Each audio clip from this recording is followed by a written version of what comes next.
मेरे घर के पास एक काफी पुराना स्कूल है जो कि लगभग पिछले 15 साल से बंद पड़ा हुआ है। ये माना जाता है कि वो स्कूल हॉन्टेड है। मुझे और मेरे दोस्तों को एडवेंचर्स काफी पसंद है और हम ऐसी हॉन्टेड और डरावनी जगह पे काफी बार जा चुके हैं। पर आज तक इस स्कूल में, जो कि मेरे घर के इतने पास है, वहां नहीं गए। ये कहा जाता है कि आज तक जो भी उस स्कूल के अंदर गया है वो कभी वापस जिंदा बाहर नहीं आया।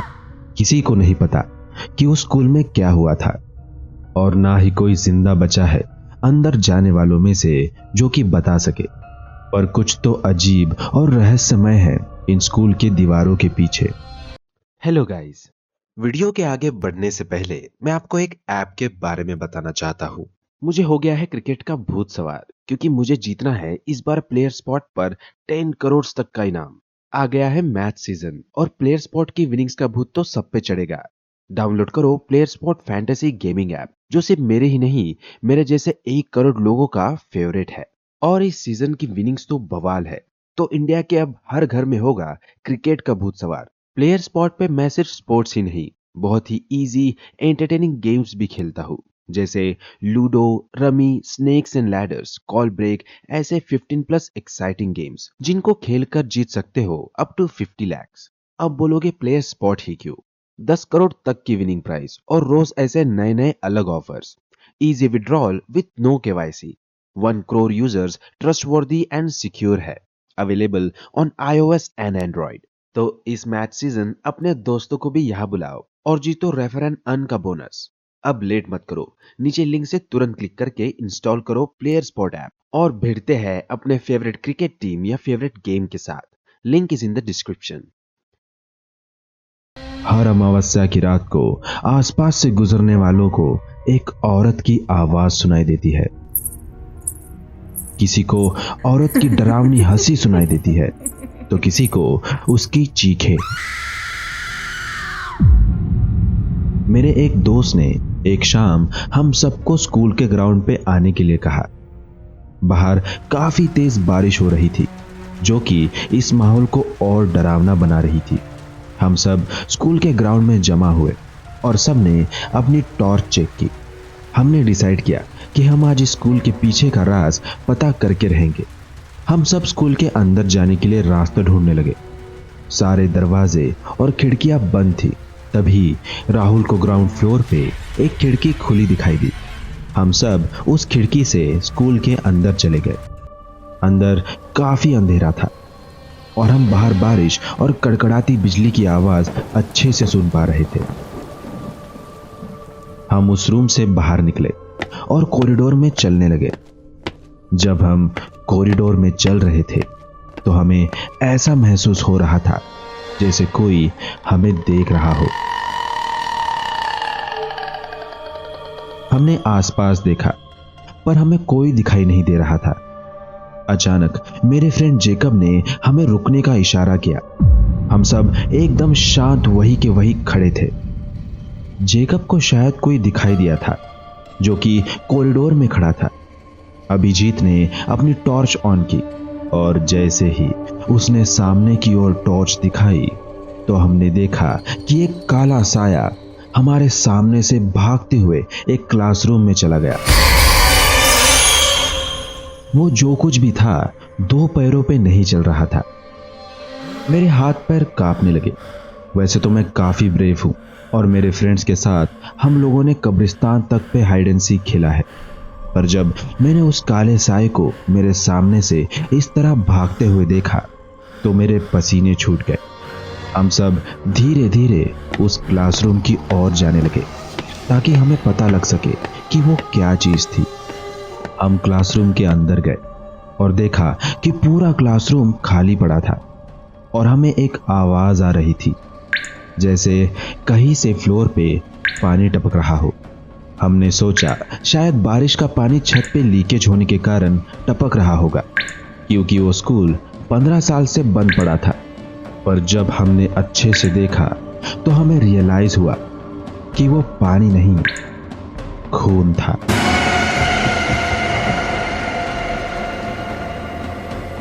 हमने टॉर्च की रोशनी में सीलिंग की ओर देखा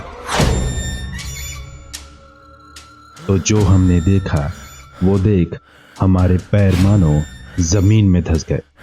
हमारे एकदम सामने एक औरत हवा में उड़ रही थी।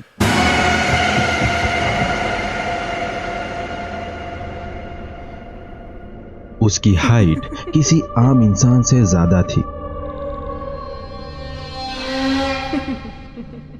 हमने जब उसे देखा हमें जैसे हार्ट अटैक सा आ गया था। वो जो कुछ भी थी एक इंसान तो बिल्कुल नहीं थी। उसके चेहरे पे वो डरावनी हंसी मानो एक कान से दूसरी कान तक जा रही थी। उसकी आंख पूरी तरह लाल और उसकी आंखों में एक गुस्सा था। उसका मुंह धीरे धीरे मानो खुलता गया और इतना बड़ा हो गया कि किसी इंसान के लिए वो करना इम्पॉसिबल था। उसके नोकीले और बड़े दांत थे और पूरा चेहरा खून से भरा हुआ था। वो कभी रोने लगती और उसकी आंखों में से खून टपक रहा था तो कभी अचानक से हंसने लगती। मैंने जोर से चिल्लाते हुए कहा, भागो यहां से। और मैं और मेरे फ्रेंड्स बिना पीछे पलटे भागने लगे। हमें हमारे सामने एक क्लासरूम का दरवाजा खुला दिखाई दिया और हम सब उस क्लासरूम में जाकर छुप गए। हम काफी डर चुके थे। हम सब इतना तेज भाग रहे थे कि हमारी सांसें फूलने लगी थी। हम रूम के बाहर उसकी हंसी सुन पा रहे थे। वो आसपास ही घूम रही थी जैसे वो हमें ही ढूंढ रही हो। हमने आवाज सुनी और फिर वो जोर जोर से हंसने लगी। हम वहां कुछ 5 मिनट ही थे पर वो जैसे 5 घंटे से लग रहे थे। जेकब को हंसने की आवाज सुनाई दी तो उसने टॉर्च ऑन किया और रूम में देखने लगा। तभी मेरे एक फ्रेंड ने कांपती हुई आवाज में मुझसे कहा, अरविंद तेरे पीछे। मैंने पीछे पलट के देखा तो वही औरत खड़ी मुस्कुरा रही थी। हम सब ने दरवाजा खोला और बाहर की ओर भागने लगे। क्लासरूम से बाहर निकलकर हम उस विंडो की ओर जाने लगे जहां से हम सब स्कूल के अंदर आए थे। वो औरत हमारे पीछे भागते हुए आ रही थी और उसकी डरावनी हंसी पूरे स्कूल में गूंज रही थी। वो काफी तेज भाग रही थी। मैं उसे देख के वही बेहोश होने वाला था पर मेरे एक फ्रेंड ने मुझे संभाला और लकीली हम सब उस विंडो से बाहर कूद गए और स्कूल से बाहर निकल गए। हम रुके और पीछे पलट के देखा कि वो हमें अभी भी फॉलो कर रही है या नहीं। मैंने देखा कि वो उसी खिड़की के पास खड़ी थी। शायद किसी रीजन के चलते वो उस स्कूल से बाहर नहीं आ सकती थी। वो हमारी ओर देख मुस्कुराते हुए अपना हाथ हिला के जैसे हमें गुड बाय बोल रही थी। वो जो कोई भी थी काफी डरावनी थी। मुझे नहीं पता उसने हमें क्यों जिंदा छोड़ दिया। शायद वो हमारे साथ हाइड एंड सीक खेल रही थी। मुझे हाइड एंड सीक काफी पसंद थी पर उस इंसिडेंट के बाद से मैंने वो गेम कभी नहीं खेला और किसी भी डरावनी जगह पे जाना छोड़ दिया।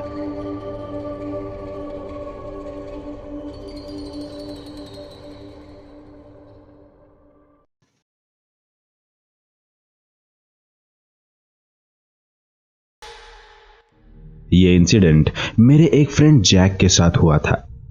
जैक मुंबई में रहता था और जब वो लोग वैकेशन के लिए गोवा गए थे तो जैक के पिता ने गोवा में एक बंगलो 1 महीने के लिए रेंट पे ले लिया था पर उन्हें नहीं पता था कि उस घर में क्या राज छुपा हुआ है।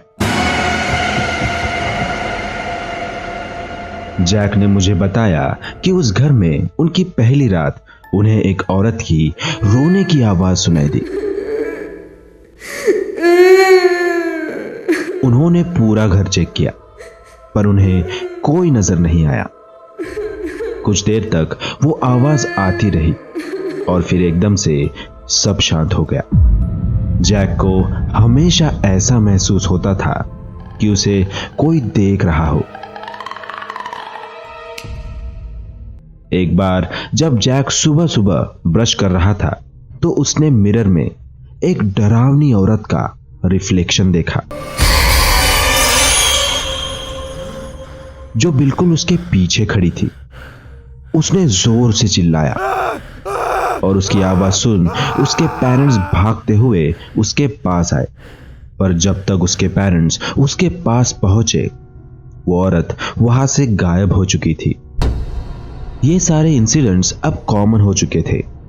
जैक ने उसके पेरेंट्स को काफी समझाया और उसके पेरेंट्स उसकी बात मानने के लिए राजी ही नहीं थे। उन्हें लगता था कि जैक रात को हॉरर मूवीज देखता है और ये सब उसकी एक इमेजिनेशन ही है।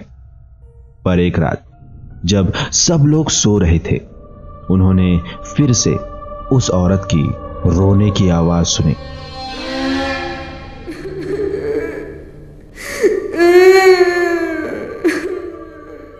जो कि फर्स्ट फ्लोर के एक कमरे के अंदर से आ रही थी। वो सब उस कमरे के पास पहुंचे और जब उन्होंने वो कमरे का दरवाजा खोला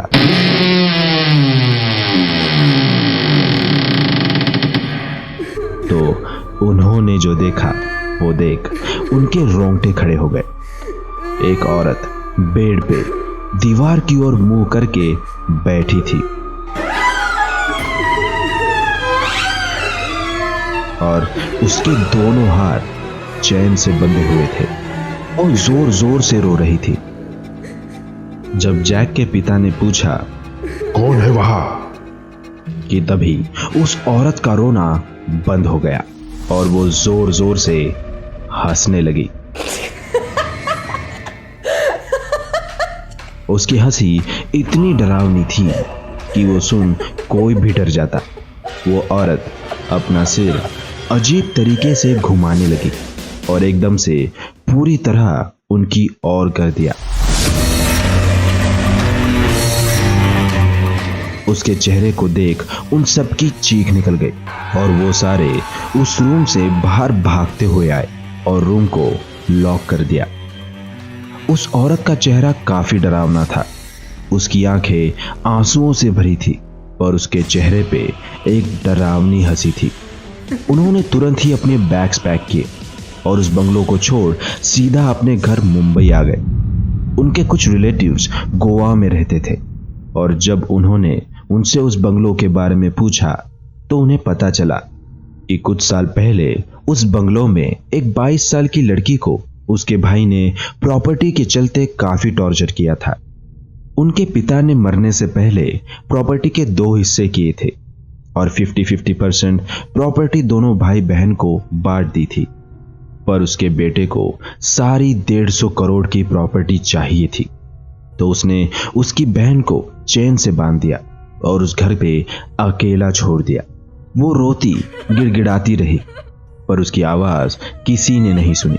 उसी के चलते उसका मानसिक संतुलन बिगड़ गया और वो धीरे धीरे पागल हो गई। वो बस रोती रहती और भूख प्यास के चलते कुछ दिनों बाद उसकी मौत हो गई। वो उसी कमरे में बेड के ऊपर मरी हुई लटकी थी पर उसकी डेड बॉडी किसी को नहीं मिली। लोगों का मानना था कि शायद उसके भाई ने एक रात को उसकी डेड बॉडी वहां से गायब कर दी और तब से उसकी आत्मा उस घर में घूम रही है। उस लड़की की आत्मा उसके भाई को ढूंढ रही है और उसे मारना चाहती है पर वो उस बंगले में कैद होकर रह गई है। उसका भाई उस इंसिडेंट के कुछ साल बाद ही एक कार एक्सीडेंट में मारा गया और उस बंगलो को सील कर दिया गया। फिर कुछ साल बाद एक आदमी ने वो बंगलो खरीद लिया और उसे रेंट से देना शुरू कर दिया। उसे उस घर के बारे में सब कुछ पता था। उसी के चलते वो बस उस घर के सहारे पैसे कमा रहा था। आज भी उस लड़की की आत्मा उस घर में घूम रही है और आसपास के लोकल्स को उसकी रोने की आवाज सुनाई देती है। जो कोई उस घर के अंदर जाता है उसे उस लड़की की रोने और गिड़गिड़ाते हुए मदद मांगने की आवाज सुनाई देती है। उसने आज तक किसी को भी कोई नुकसान नहीं पहुंचाया, पर उसका चेहरा इतना डरावना है कि उसे देखकर ही आपको हार्ट अटैक आ जाएगा।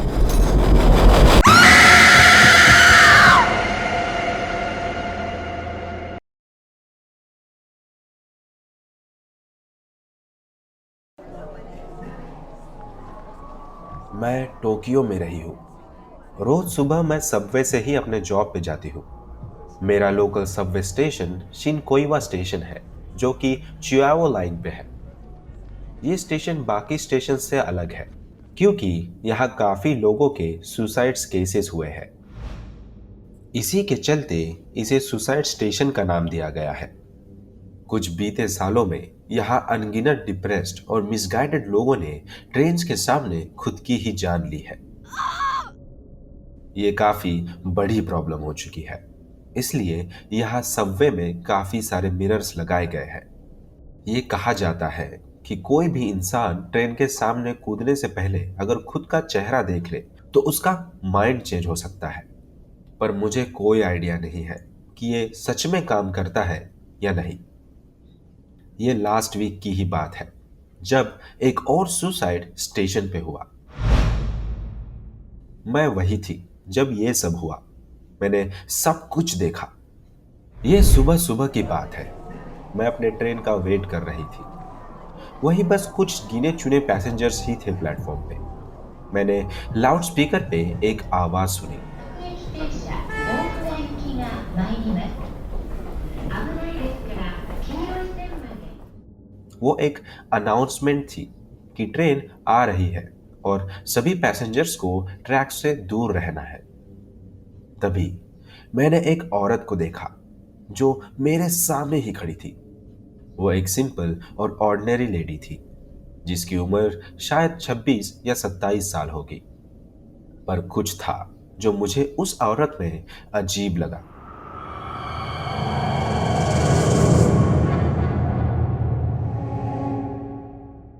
वो काफी स्ट्रेंज बिहेव कर रही थी। जैसे जैसे ट्रेन पास आ रही थी, वो औरत भी धीरे धीरे सामने बढ़ रही थी। वो बिल्कुल प्लेटफॉर्म के एज पे जाके खड़ी हो गई। कुछ तो बहुत अजीब था उस औरत में, जो मुझे काफी अनकंफर्टेबल कर रहा था। वो मेरी ओर पलटी और मेरे तरफ देखा। मैंने उसकी आंखों में देखा। उसके चेहरे पे डर था जो मुझे दिखाई दे रहा था। अचानक मुझे रियलाइज हो गया कि वो क्या करने वाली है, पर मैं चाह के भी उसे रोक नहीं पाई। मैं डर से बस वही जम से गई। मैं बस उसे देखती रह गई और उसने खुद को चलती ट्रेन के सामने फेंक दिया। ट्रेन को रोकने की कोशिश में ब्रेक्स की एक जोरों की आवाज आई। बाकी पैसेंजर्स जो प्लेटफॉर्म पे खड़े थे, उनकी डर से चीख निकल गई। लोगों की गूंजती चीखों में और ब्रेक की मेटालिक स्क्रीच में मैंने एक और आवाज सुनी, जो कि ट्रेन से टकराते उस औरत की शरीर की थी। वो दृश्य इतना भयंकर था कि मैं उसे अपने दिमाग से आज भी नहीं निकाल पाई। हर जगह खून के छींटे और कटे हुए बॉडी के हिस्से थे जो कि हवा में उड़ रहे थे। मुझे लगा कि वही बेहोश हो जाओगी। सारे पैसेंजर्स प्लेटफॉर्म से बाहर की ओर भागे और मैं भी उनके साथ भागने लगी। स्टेशन बंद कर दिया गया और हम सब बाहर बस का वेट करने लगे जो हमें हमारे डेस्टिनेशन पे ले जा सके। मैं बस उस औरत के बारे में ही सोच रही थी। मेरे दिमाग में बस वही सीन बार बार घूम रहा था। पर इन सब के बीच कुछ और भी था जो मुझे अब जाके समझा। द शैडोज, परछाइयां, जो कि मुझे सोचने पे मजबूर कर रही थी। उस औरत के कूदने से पहले मैंने नोटिस किया सबवे की लाइट्स काफी ब्राइट थी, जो कि वहां की सारी शैडोज लेफ्ट से राइट की ओर कास्ट कर रही थी। पिलर्स, कायोस्क, हर एक चीज की परछाई लेफ्ट से राइट की ओर जा रही थी। पर उस औरत की परछाई सबसे अलग थी। उसकी परछाई सीधा उसके पैरों से होते हुए प्लेटफॉर्म की ओर जा रही थी, जैसे कि लाइट उसके पीछे से शाइन कर रही हो। जैसे ही मैं अपने ऑफिस पहुंची, मैंने सीधा इंटरनेट शुरू किया और सारी पुरानी स्टोरीज जो कि इन स्टेशन से जुड़ी है उन्हें देखने लगी। बस पिछले साल ही इस स्टेशन पे करीबन 20 सुसाइड हुए थे। कोई बिजनेसमैन था, कोई हाउसवाइफ, तो कोई बूढ़ा था और कोई यंग, और कुछ तो छोटे बच्चे भी थे। फिर फाइनली मुझे वो मिल गया जिसकी मुझे तलाश थी। ये एक फोटोग्राफ थी जो कि एक बुजुर्ग आदमी के ट्रेन के सामने कूदने से जस्ट कुछ ही सेकंड पहले क्लिक की गई थी। मैंने वो फोटो जूम की और बहुत केयरफुली एग्जामिन भी की। उस आदमी का एक पैर हवा में था और वो पीछे की ओर झुक के खड़ा था। उसके फेस पे वही लुक था जो उस औरत के फेस पे था। वहां एक काली परछाई भी थी, जैसे कोई हाथ जो कि प्लेटफॉर्म से आते हुए उस आदमी के पैरों को पकड़े रखा था। अचानक ये सब मुझे समझ आने लगा था जब मैंने उस सुबह उस औरत को सबवे में देखा। वो ट्रेन के सामने कूद नहीं रही थी, उसे तो ट्रेन के सामने खींचा गया था।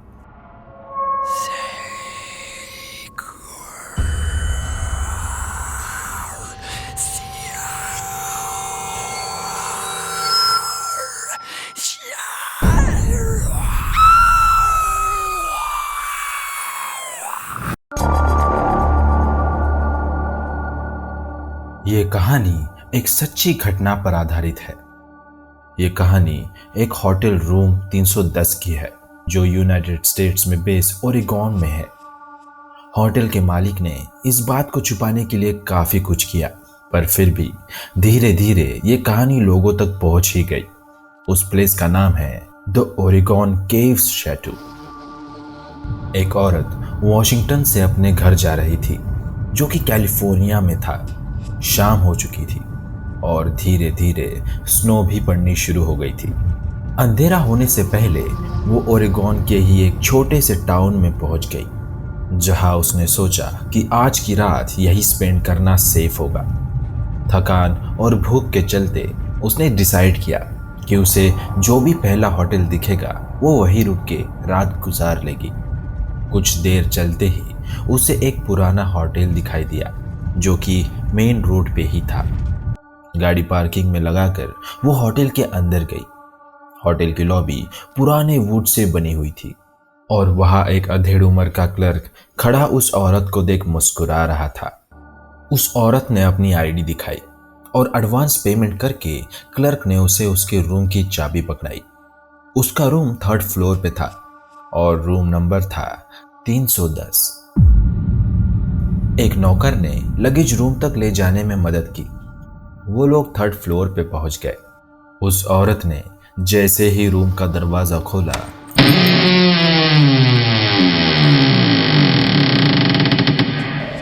जोरों की गर्म हवा का एक झोंका उसके चेहरे को छूते हुए गुजरा। उस गर्म हवा के साथ कुछ और भी था जो उस औरत को डर का एहसास दे रहा था, जिसे वो शब्दों में बयां नहीं कर सकती थी। काफी भारी और डिप्रेसिंग सी फीलिंग थी जिसे उसने अपने शब्दों में with a strong scent of the evil बयां किया। उसे लगा कि वो मानो अभी बेहोश हो जाएगी। उसे लगा कि उसने मानो किसी भट्टी में कदम रख दिया हो। नौकर रूम के अंदर गया और उसने रेडिएटर के नॉब्स चेक किए और एक विंडो खोल दी। रूम धीरे धीरे ठंडा होने लगा था, पर वो भारी भारी सी फीलिंग अभी भी उस कमरे में एक गर्म हवा के झोंके के रूप में घूम रही थी। उस औरत ने रूम का दरवाजा बंद किया और नहाने चली गई। जब वो नहा के आई तो उसने देखा कि जो दरवाजा उसने नहाने जाने से पहले बंद किया था वो उसके आने के बाद खुला पड़ा था। वो इतनी थक चुकी थी कि उसने बिना कुछ सोचे दरवाज़ा बंद कर दिया और कुछ खाने के लिए ऑर्डर करना चाहा। उसने जब ऑर्डर करने के लिए होटल का फ़ोन अपने कानों पे लगाया तो उसने जो सुना वो सुन उसके रोंगटे खड़े हो गए। उसे ऐसा एहसास हुआ कि फोन की दूसरी ओर कोई धीमी आवाज में उसे कुछ कह रहा था।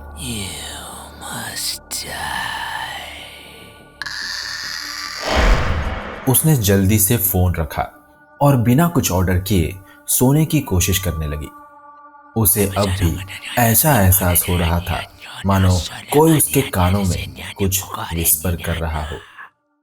विंडो की ओर जाओ, विंडो की ओर जाओ, विंडो से कूद जाओ। वो आवाज मानो धीरे धीरे उसके दिमाग में घुसने लगी और उसे खुद को कंट्रोल करना मुश्किल हो रहा था। उसे लगा अगर ये आवाज ऐसे ही आती रही तो वो खुद को विंडो से बाहर कूदने से रोक नहीं पाएगी। उसने उसकी बेडशीट का एक छोर अपने हाथ से बांध लिया और दूसरा छोर बेड से, ताकि वो चाह के भी विंडो तक न जा सके। जब उसे लगा कि अगर वो कुछ देर और इस रूम में रही तो वो खुद की ही जान ले लेगी, तो वो रेंगते हुए किसी तरह उस रूम से बाहर आई। रूम से बाहर आते ही वो आवाजें बंद हो गई। वो भागते हुए लॉबी में आई और स्टाफ को आवाज लगाने लगी और अब इस होटल में एक पल भी नहीं रहना चाहती थी। उसकी आवाज सुन स्टाफ से एक आदमी भागते हुए उसके पास आया। उसने उसे बताया कि अगर मैं एक रात उस कमरे में रुक गई तो मैं सुबह तक मर जाऊंगी। उसने बिना पैसों की परवाह करते हुए क्लर्क को उसका सामान रूम से लाने कहा और बिना कुछ पूछे या उसे दूसरे कमरे में शिफ्ट करने की बात किए क्लर्क ने उसका सामान बुलवाया और उसे पूरे पैसे वापस कर दिए। उसने वो होटल तुरंत रात को ही छोड़ दिया। एक दूसरे होटल में चेक इन कर उसने एक दिन और रुकने का सोचा। उसे जानना था कि उस होटल में क्या राज छुपा है और उसे यह सब क्यों एक्सपीरियंस हुआ। अगले दिन वो लोकल लाइब्रेरी गई ताकि उस होटल की हिस्ट्री के बारे में कुछ पता कर सके। एक बूढ़ी लाइब्रेरियन डेस्क पे बैठी थी, जिसके पास जाकर उस औरत ने पूछा, मैं बस ऐसे ही कुछ पता करना चाह रही थी कि वो पुराने होटल में कभी कुछ शॉकिंग हुआ था क्या। उस बूढ़ी लाइब्रेरियन ने एक अजीब सी नजर से उस औरत को देखा और उससे पूछा, तुम्हें कैसे पता चला उस होटल के बारे में? लोगों को तो काफी साल लग गए उस बात को दबाने में। लाइब्रेरियन ने फिर उस औरत को बताना शुरू किया। ये 1948 की बात है। एक शाम एक कपल ने उस पुराने होटल में चेक इन किया, mister and Mrs Oscar Smith के नाम से। अगले दिन होटल के एम्प्लॉयज ने उस यंग लेडी की लाश होटल के साइडवॉक पे पड़ी पाई, रूम 310 के बिल्कुल नीचे। जिस आदमी ने उसका पति बताते हुए उस होटल में रजिस्टर किया था वो गायब था। पहले सबको लगा कि यह सुसाइड होगा, लाइब्रेरियन ने कहा। फिर किसी की नज़र उस औरत की मुट्ठी की ओर गई और जब उसे खोला तो उसमें घुंघराले काले बालों का एक गुच्छा था जो किसी औरत के बालों का नहीं था। पुलिस ने काफी ढूंढा पर मर्डरर आज तक नहीं मिला और ये राज आज भी राज ही है कि उस औरत को किसने मारा। वैसे क्या संयोग की बात है ना, लाइब्रेरियन ने हंसते हुए कहा कि ये इंसिडेंट कल ही 5 नवंबर को 40 साल पहले हुआ था।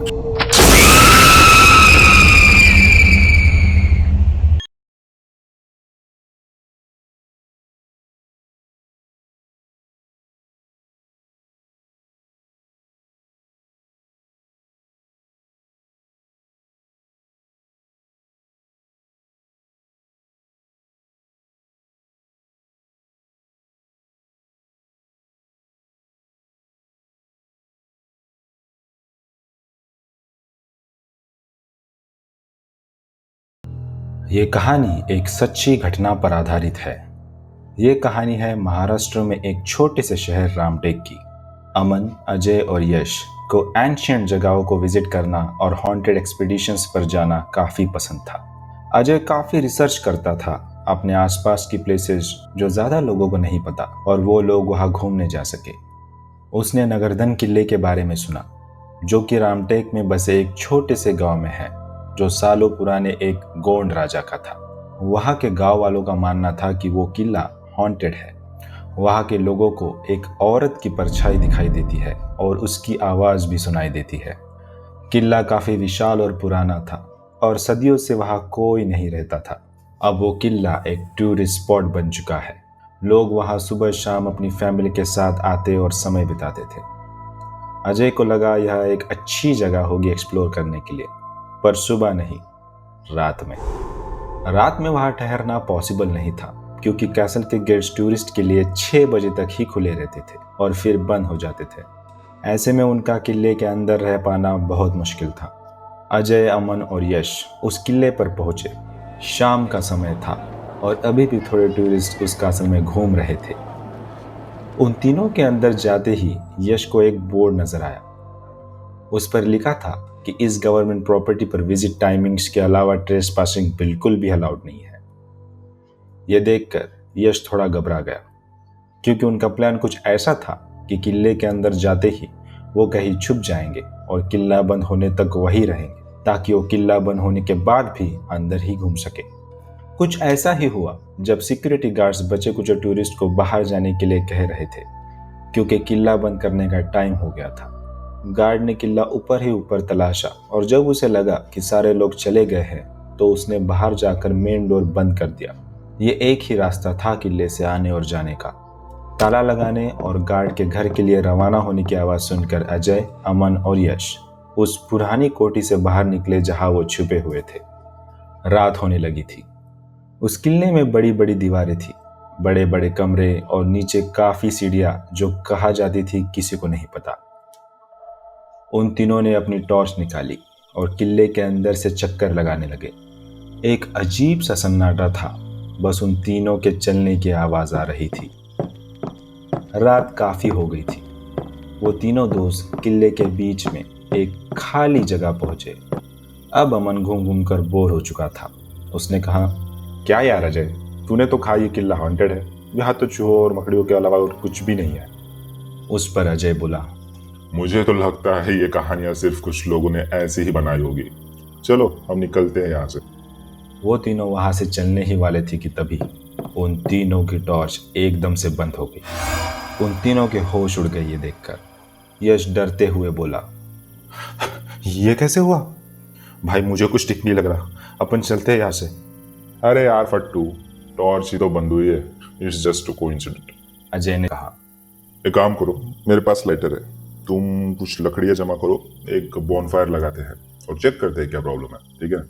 कुछ देर बाद उन्होंने उसी ग्राउंड पर एक बॉनफायर जलाई और उसे घेर के बैठ गए।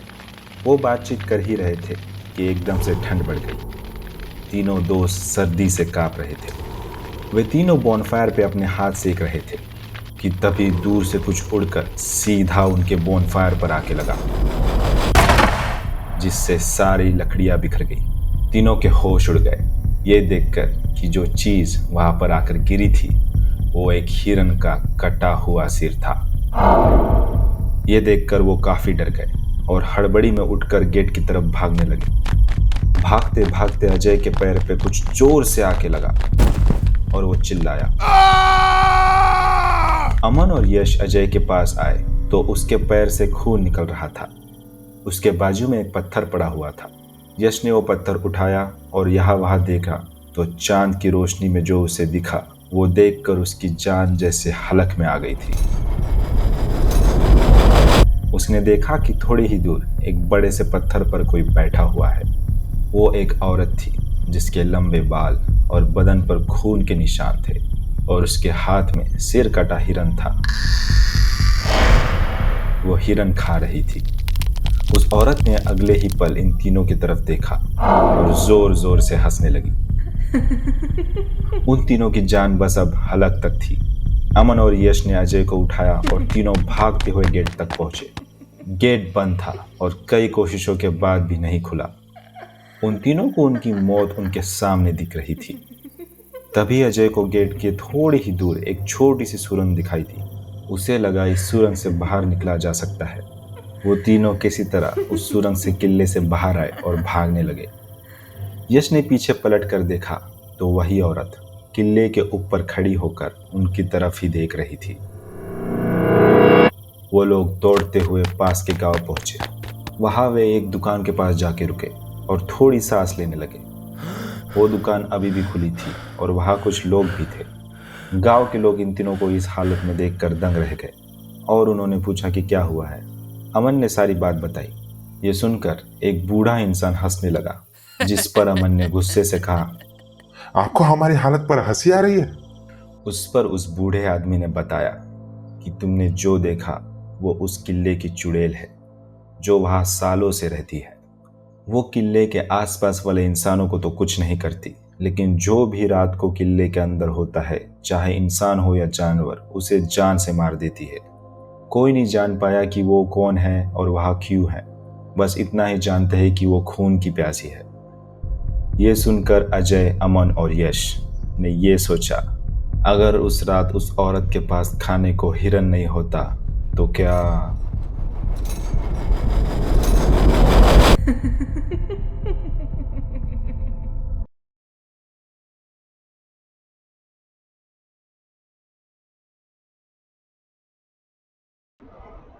अगर आपको हमारी कहानियाँ पसंद आई तो लाइक कीजिए, सब्सक्राइब कीजिए और हाँ, बेल आइकन दबाना मत भूलिएगा।